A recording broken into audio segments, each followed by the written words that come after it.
أعوذ بالله من الشيطان الرجيم. بسم الله الرحمن الرحيم. وما من دابة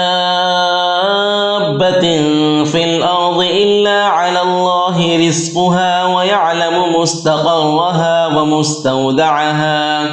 كل في كتاب مبين. وهو الذي خلق السماوات والأرض في 6 أيام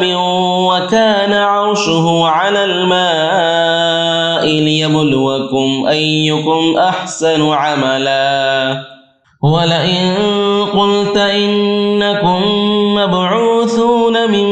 بعد الموت ليقولن الذين كفروا إن هذا إلا سحر مبين. ولئن أخرنا عنهم العذاب إلى أمة معدودة ليقولن ما يحبسه ألا يوم يأتيهم ليس مصروفا عنهم وحاق بهم ما كانوا به يستهزئون. ولئن أذقنا الإنسان منا رحمة ثم نزعناها منه إنه ليئوس كفور. ولئن أذقناه نعماء بعد ضراء مسته ليقولن ذهب السيئات عني إنه لفرح فخور. إلا الذين صبروا وعملوا الصالحات أولئك لهم مغفرة وأجر كبير. فلعلك تارك بعض ما يوحى إليك وضائق به صدرك أن يقولوا لولا أنزل عليه كنز أو جاء معه ملك إنما أنت نذير والله على كل شيء وكيل. أم يقولون افتراه قل فأتوا ب10 سور مثله مفتريات وادعوا من استطعتم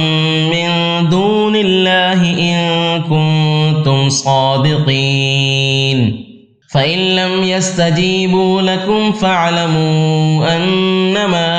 أنزل بعلم الله وأن لا إله إلا هو فهل أنتم مسلمون. من كان يريد الحياة الدنيا وزينتها نوفي إليهم أعمالهم فيها وهم فيها لا يبخسون. أولئك الذين ليس لهم في الآخرة إلا النار وحبط ما صنعوا فيها وباطل ما كانوا يعملون. أفمن كان على بينة من ربه ويتلوه شاهد منه ومن قبله كتاب موسى إماما ورحمة أولئك يؤمنون به ومن يكفر به من الأحزاب فالنار موعده فلا تك في مرية منه إنه الحق من ربك ولكن أكثر الناس لا يؤمنون. ومن أظلم ممن افترى على الله كذبا أولئك يعرضون على ربهم ويقول الأشهاد هؤلاء الذين كذبوا على ربهم ألا لعنة الله على الظالمين. الذين يصدون عن سبيل الله ويبغونها عوجا وهم بالآخرة هم كافرون.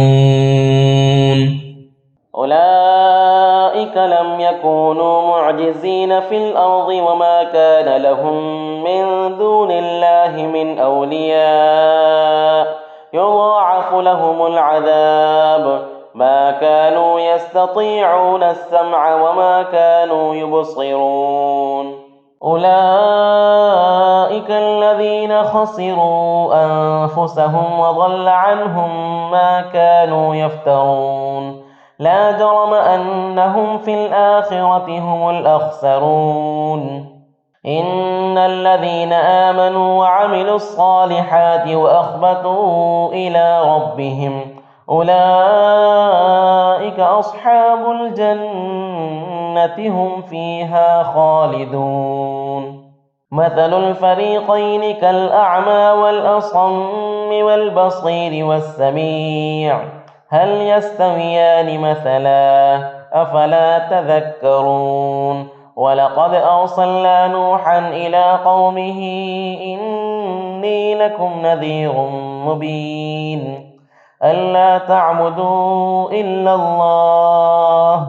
إني أخاف عليكم عذاب يوم أليم فقال الملأ الذين كفروا من قومه ما نراك إلا بشرا مثلنا وما نراك اتبعك إلا الذين هم أراذلنا بادي الرأي وما نرى لكم علينا من فضل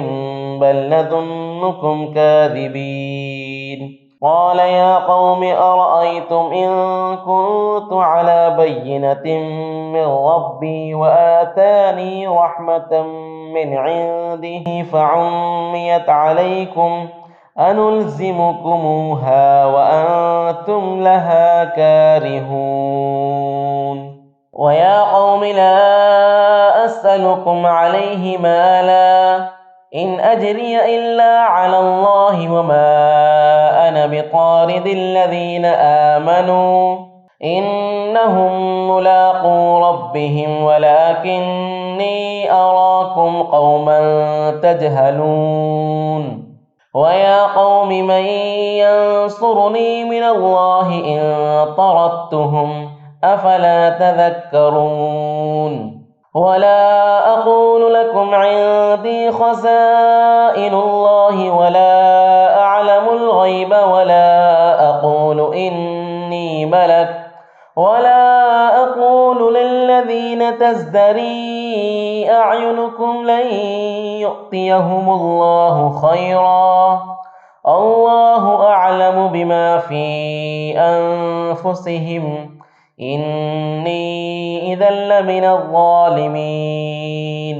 قالوا يا نوح قد جادلتنا فأكثرت جدالنا فأتنا بما تعدنا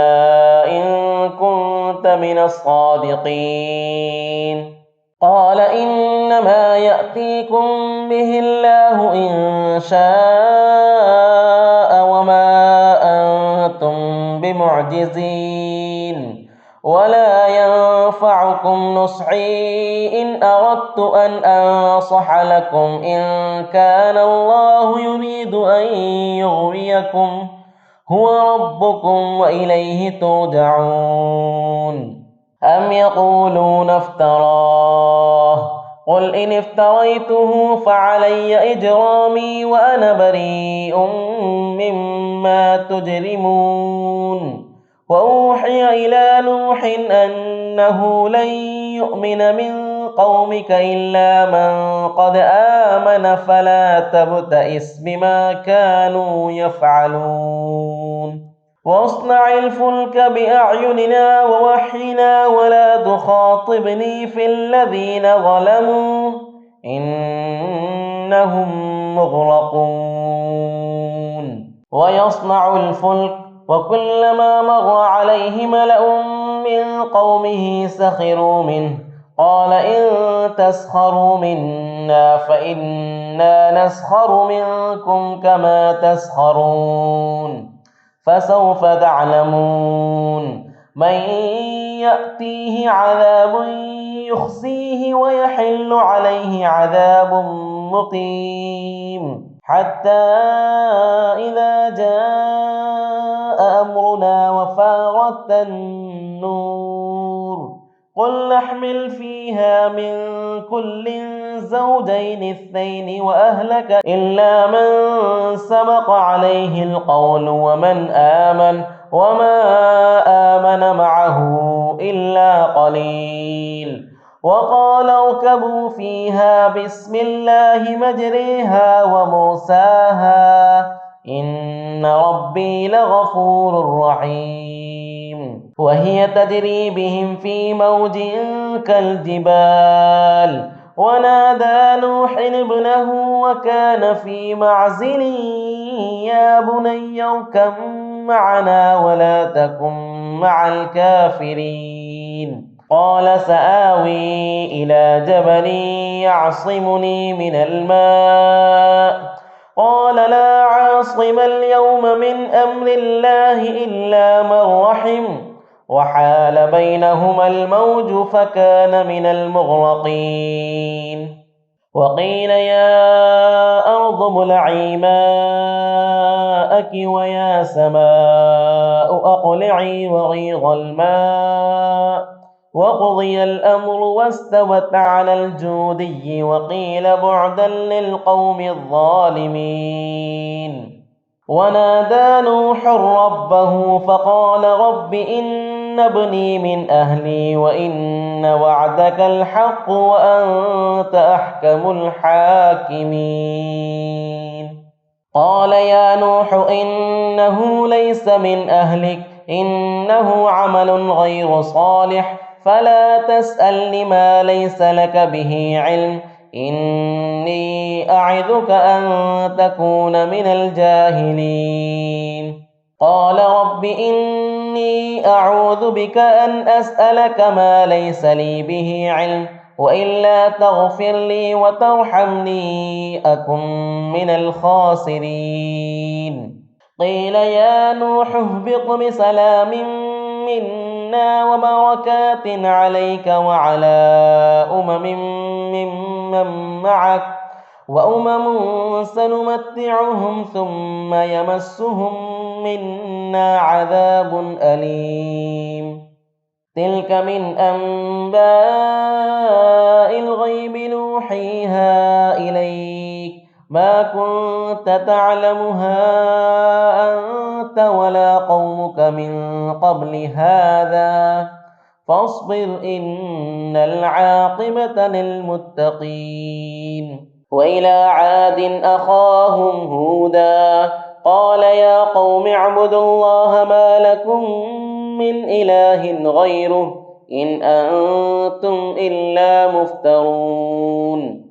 يا قوم لا أسألكم عليه أجرا إن أجري إلا على الذي فطرني أفلا تعقلون ويا قوم استغفروا ربكم ثم توبوا إليه يرسل السماء عليكم مدرارا ويزدكم قوة إلى قوتكم ولا تتولوا مجرمين قالوا يا هود ما جئتنا ببينة وما نحن بتاركي آلهتنا عن قولك وما نحن لك بمؤمنين إن نقول إلا اعتراك بعض آلهتنا بسوء قال إني أشهد الله واشهدوا أني بريء مما تشركون من دونه فكيدوني جميعا ثم لا تنظرون إني توكلت على الله ربي وربكم ما من دابة إلا هو آخذ بناصيتها إن ربي على صراط مستقيم فإن تولوا فقد أبلغتكم ما أرسلت به إليكم ويستخلف ربي قوما غيركم ولا تضرونه شيئا إن ربي على كل شيء حفيظ ولما جاء أمرنا نجينا هودا والذين آمنوا معه برحمة منا ونجيناهم من عذاب غليظ وتلك عاد جحدوا بآيات ربهم وعصوا رسله واتبعوا أمر كل جبار عنيد وأتبعوا في هذه الدنيا لعنة ويوم القيامة ألا إن عادا كفروا ربهم ألا بعدا لعاد قوم هود وإلى ثمود أخاهم صالحا قال يا قوم اعبدوا الله ما لكم من إله غيره هو أنشأكم من الأرض واستعمركم فيها فاستغفروه ثم توبوا إليه إن ربي قريب مجيب قالوا يا صالح قد كنت فينا مرجوا قبل هذا أتنهانا أن نعبد ما يعبد آباؤنا وإننا لفي شك مما تدعونا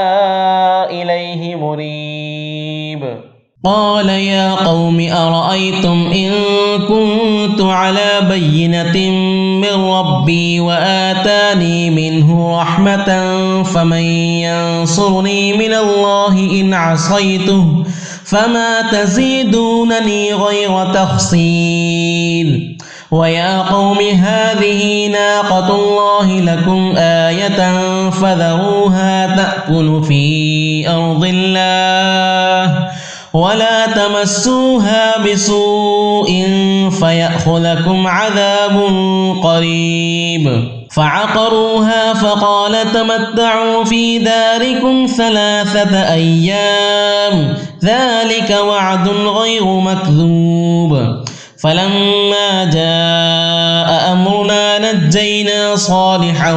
والذين آمنوا معه برحمة منا ومن خزي يومئذ إن ربك هو القوي العزيز وأخذ الذين ظلموا الصيحة فأصبحوا في ديارهم جاثمين كأن لم يغنوا فيها ألا إن ثمود كفروا ربهم ألا بعدا لثمود ولقد جاءت رسلنا إبراهيم بالبشرى قالوا سلاما قال سلام فما لبث أن جاء بعجل حنيذ فلما رأى أيديهم لا تصل إليه نكرهم وأوجس منهم خيفة قالوا لا تخف إنا أرسلنا إلى قوم لوط وامرأته قائمة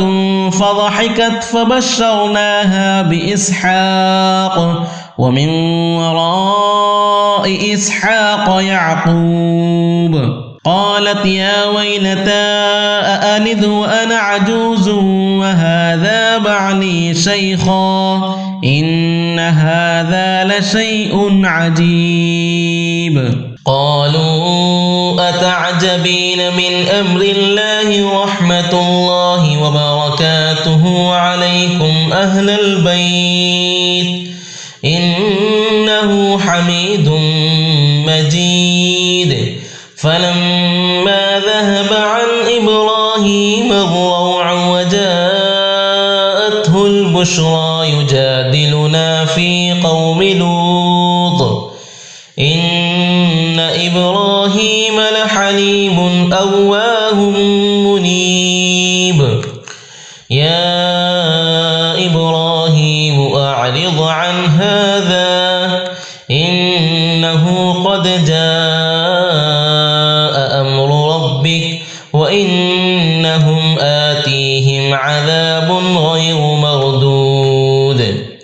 ولما جاءت رسلنا لوطا سيء بهم وضاق بهم ذرعا وقال هذا يوم عصيب وجاءه قومه يهرعون إليه ومن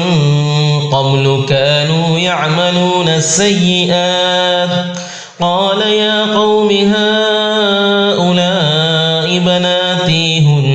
أطهر لكم فاتقوا الله ولا تخزون في ضيفي أليس منكم رجل رشيد قالوا لقد علمت ما لنا في بناتك من حق وإنك لتعلم ما نريد قال لو أن لي بكم قوة أو آوي إلى ركن شديد قالوا يا لوط إنا رسل ربك لن يصلوا إليك فأسر بأهلك بقطع من الليل ولا يلتفت منكم أحد إلا امرأتك إنه مصيبها ما أصابهم إن موعدهم الصبح أليس الصبح بقريب فلما جاء أمرنا جعلنا عاليها سافلها وأمطرنا عليها حجارة من سجيل منضود مسومة عند ربك وما هي من الظالمين ببعيد وإلى مدين أخاهم شعيبا قال يا قوم اعبدوا الله ما لكم من إله غيره ولا تنقصوا المكيال والميزان إني أراكم بخير وإني أخاف عليكم عذاب يوم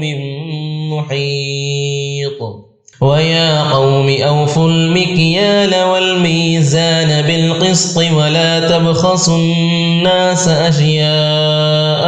ولا تعثوا في الأرض مفسدين بقية الله خير لكم إن كنتم مؤمنين وما أنا عليكم بحفيظ قالوا يا شعيب وصلاتك تأمرك أن نترك ما يعبد آباؤنا أو أن نفعل في أموالنا ما نشاء إنك لأنت الحليم الرشيد قال يا قوم أرأيتم إن كنت على بينة من ربي ورزقني منه رزقا حسنا وما أريد أن أخالفكم إلى ما أنهاكم عنه إن أريد إلا الإصلاح ما استطعت وما توفيقي إلا بالله عليه توكلت وإليه أنيب ويا قوم لا يجرمنكم شقاقي أن يصيبكم مثل ما أصاب قوم نوح أو قوم هود أو قوم صالح وما قوم لوط منكم ببعيد واستغفروا ربكم ثم توبوا إليه إن ربي رحيم ودود قالوا يا شعيب ما نفقه كثيرا مما تقول وإنا لنراك فينا ضعيفا ولولا رهطك لرجمناك وما أنت علينا بعزيز قال يا قوم أرهطي أعز عليكم من الله واتخذتموه وراءكم ظهريا إن ربي بما تعملون محيط ويا قوم اعملوا على مكانتكم إني عامل سوف تعلمون من يأتيه عذاب يخزيه ومن هو كاذب وارتقبوا إني معكم رقيب ولما جاء أمرنا ونجينا شعيبا والذين آمنوا معه برحمة منا وأخذت الذين ظلموا الصيحة فأصبحوا في ديارهم جاثمين كأن لم يغنوا فيها ألا بعدا لمدين كما بعدت ثمود ولقد أرسلنا موسى بآياتنا وسلطان مبين إلى فرعون وملئه فاتبعوا أمر فرعون وما أمر فرعون برشيد يقدم قومه يوم القيامة فأوردهم النار وبئس الورد المورود وأتبعوا في هذه لعنة ويوم القيامة بئس الرفد المرفود ذلك من أنباء القرى نقصه عليك منها قائم وحصيد وما ظلمناهم ولكن ظلموا أنفسهم فما أغنت عنهم آلهتهم التي يدعون من دون الله من شيء لما جاء أمر ربك وما زادوهم غير تتبيب وكذلك أخذ ربك إذا أخذ القرى وهي ظالمة إن أخذه أليم شديد إن في ذلك لآية لمن خاف عذاب الآخرة ذلك يوم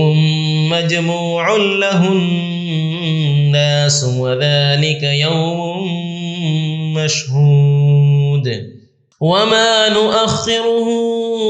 إلا لأجل معدود يوم يأتي لا تكلم نفس إلا بإذنه فمنهم شقي وسعيد فأما الذين شقوا ففي النار لهم فيها زفير وشهيق خالدين فيها ما دامت السماوات والأرض إلا ما شاء ربك إن ربك فعال لما يريد وأما الذين سعدوا ففي الجنة خالدين فيها ما دامت السماوات والأرض إلا ما شاء ربك عطاء غير مجذوذ فلا تك في مرية مما يعبد هؤلاء ما يعبدون إلا كما يعبد آباؤهم من قبل وإنا لموفوهم نصيبهم غير منقوص ولقد آتينا موسى الكتاب فاختلف فيه ولولا كلمة سبقت من ربك لقضي بينهم وإنهم لفي شك منه مريب وإن كلا لما ليوفينهم ربك أعمالهم إنه بما يعملون خبير فاستقم كما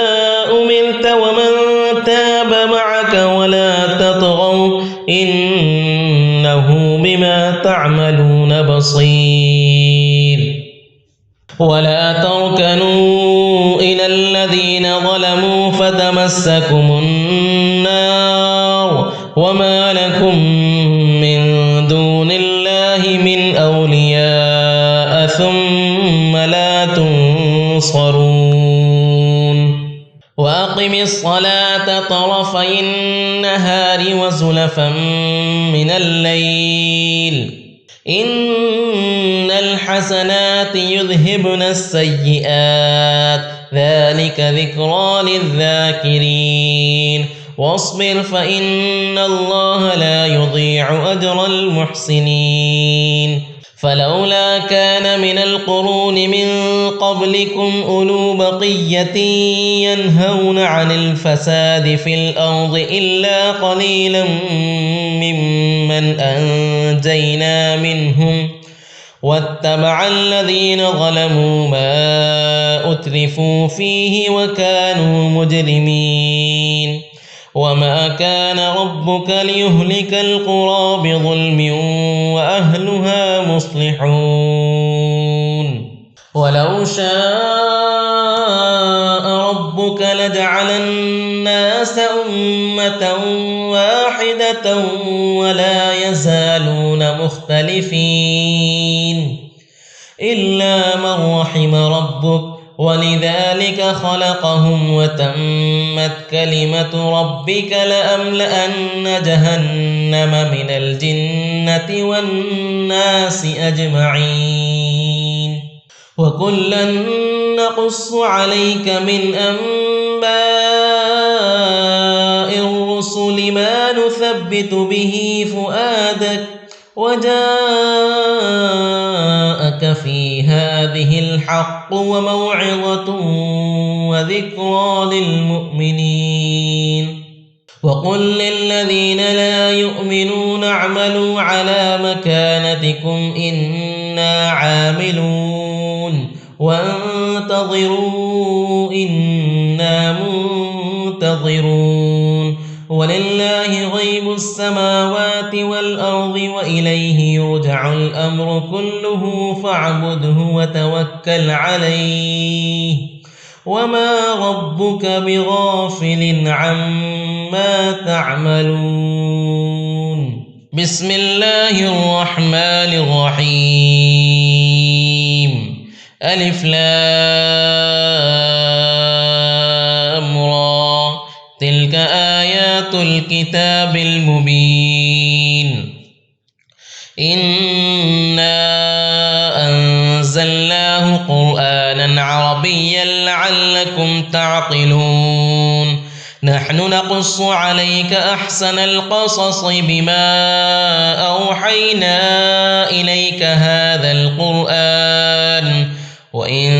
كنت من قبله لمن الغافلين إذ قال يوسف لأبيه يا أبت إني رأيت 11 كوكبا والشمس والقمر رأيتهم لي ساجدين قال يا بني لا تقصص رؤياك على إخوتك فيكيدوا لك كيدا إن الشيطان للإنسان عدو مبين وكذلك يجتبيك ربك ويعلمك من تأويل الأحاديث ويتم نعمته عليك وعلى آل يعقوب كما أتمها على أبويك من قبل إبراهيم وإسحاق إن ربك عليم حكيم لقد كان في يوسف وإخوته آيات للسائلين إذ قالوا ليوسف وأخوه حب إلى أبينا منا ونحن عصبة إن أبانا لفي ضلال مبين اقتلوا يوسف أو اطرحوه أرضا يخل لكم وجه أبيكم وتكونوا من بعده قوما صالحين قال قائل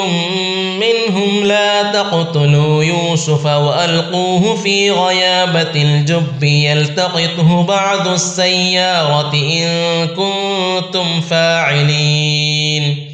قالوا يا أبانا ما لك لا تأمنا على يوسف وإنا له لناصحون أرسله معنا غدا يرتع ويلعب وإنا له لحافظون قال إني ليحزنني أن تذهبوا به وأخاف أن يأكله الذئب وأنتم عنه غافلون قالوا لئن أكله الذئب ونحن عصبة إنا إذا لخاسرون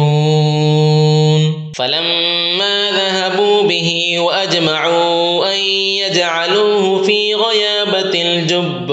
وأوحينا إليه لتنبئنهم بأمرهم هذا وهم لا يشعرون وجاءوا أباهم عشاء يبكون قالوا يا أبانا إنا ذهبنا نستبق وتركنا يوسف عند متاعنا فأكله الذئب وما أنت بمؤمن لنا ولو كنا صادقين وجاءوا على قميصه بدم كذب قال بل سولت لكم أنفسكم أمرا فصبر جميل والله المستعان على ما تصفون وجاءت سيارة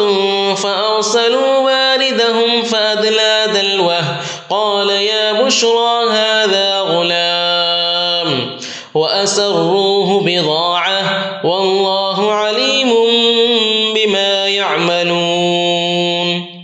وشروه بثمن بخس دراهم معدودة وكانوا فيه من الزاهدين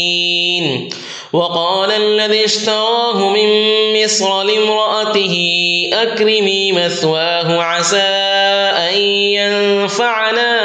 أو نتخذه ولدا وكذلك مكنا ليوسف في الأرض ولنعلمه من تأويل الأحاديث والله غالب على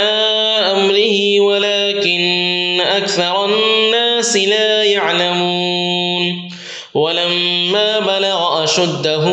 آتيناه حكما وعلما وكذلك نجزي المحسنين وراودته التي هو في بيتها عن نفسه وغلقت الأبواب وقالت هيت لك قال معاذ الله إنه ربي أحسن مثواي إنه لا يفلح الظالمون ولقد همت به وهم بها لولا أن رأى برهان ربه كذلك لنصرف عنه السوء والفحشاء إنه من عبادنا المخلصين واستبق الباب وقدت قميصه من دبر وألف يا سيدها لدى الباب قالت ما جزاء من أراد بأهلك سوءا إلا أن يسجن أو عذاب أليم قال هي راودتني عن نفسي وشهد شاهد من أهلها إن كان قميصه قد من قبل فصدقت وهو من الكاذبين وإن كان قميصه قد من دبر فكذبت وهو من الصادقين فلما رأى قميصه قد من دبر قال إنه من كيدكن إن كيدكن عظيم يوسف واعرض عن هذا واستغفري لذنبك إنك كنت من الخاطئين وقال نسوة في المدينة امرأة العزيز تراود فتاها عن نفسه قد شغفها حبا إنا لنراها في ضلال مبين فلما فلما سمعت بمكرهن أرسلت إليهن وأعتدت لهن متكأ وآتت كل واحدة منهن سكينا وقالت اخرج عليهن فلما رأينه أكبرنه وقطعن أيديهن وقلن حاش لله ما هذا بشرا إن هذا إلا ملك كريم.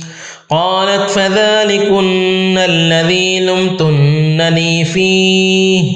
ولقد راودته عن نفسه فاستعصم ولئن لم يفعل ما آمره ليسجنن وليكون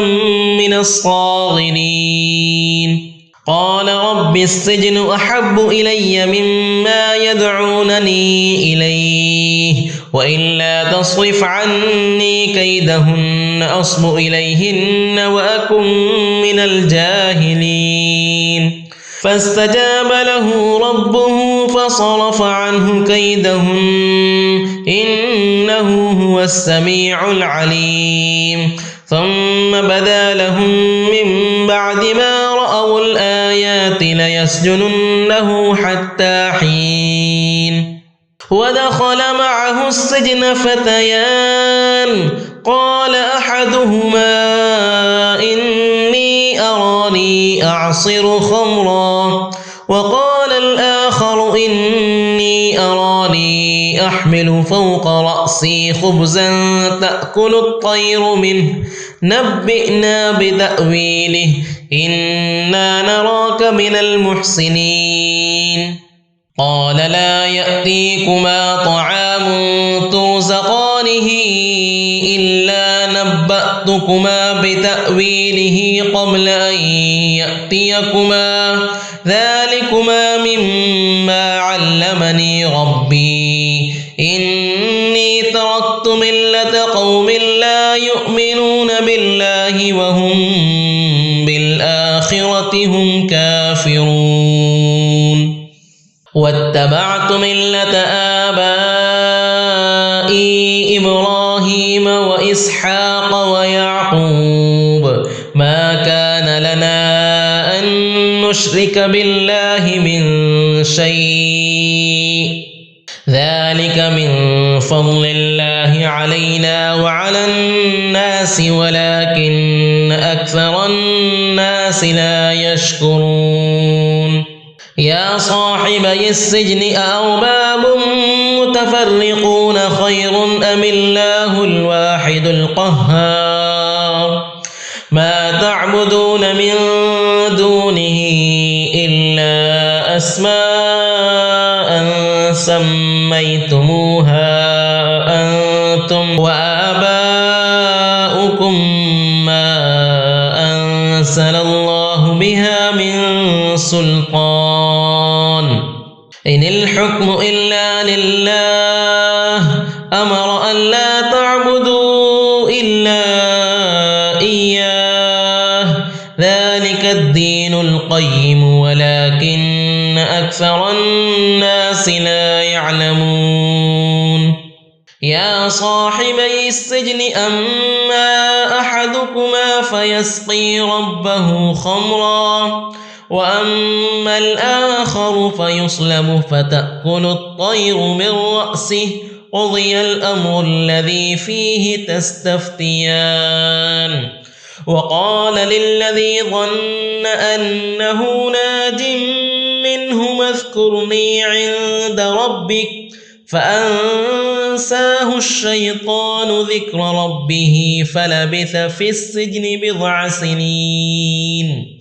وقال الملك إني أرى 7 بقرات سمان يأكلهن 7 عجاف و7 سنبلات خضر وأخر يابسات يا أيها الملأ أفتوني في رؤياي إن كنتم للرؤيا تعبرون. قالوا أضغاث أحلام وما نحن بتأويل الأحلام بعالمين. وقال الذي نجا منهما وادكر بعد أمة أنا أنبئكم بتأويله فأرسلون. يوسف أيها الصديق أفتنا في 7 بقرات سمان يأكلهن 7 عجاف و7 سنبلات خضر وأخر يابسات لعلي أرجع إلى الناس لعلهم يعلمون. قال تزرعون 7 سنين دأبا فما حصدتم فذروه في سنبله إلا قليلا مما تأكلون. ثم يأتي من بعد ذلك 7 شداد يأكلن ما قدمتم لهن إلا قليلا مما تحصنون. ثم يأتي من بعد ذلك عام فيه يغاث الناس وفيه يعصرون. وقال الملك ائتوني به فلما جاءه الرسول قال ارجع إلى ربك فاسأله ما بال النسوة اللاتي قطعن أيديهن إن ربي بكيدهن عليم. قال ما خطبكن إذ راوتن يوسف عن نفسه قلن حاش لله ما علمنا عليه من سوء. قالت امرأة العزيز الآن حصحص الحق أنا راودته عن نفسه وإنه لمن الصادقين. ذلك ليعلم أني لم أخنه بالغيب وأن الله لا يهدي كيد الخائنين.